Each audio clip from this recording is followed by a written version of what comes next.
హస్తకళల గ్రామం మన శిల్పారామం. హస్తకళల గ్రామం మన శిల్పారామం.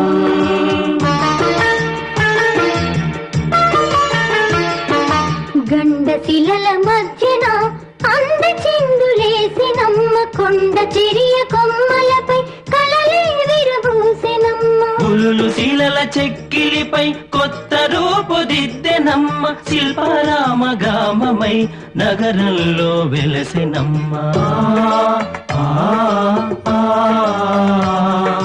హస్తకళల గ్రామం మన శిల్పారామం. హస్తకళల గ్రామం మన శిల్పారామం. దాక్షిణాత్య కళలన్నీ నర్తించే నందనం, ఎద ఎదలో కొలువైన నటరాజుకి వందనం.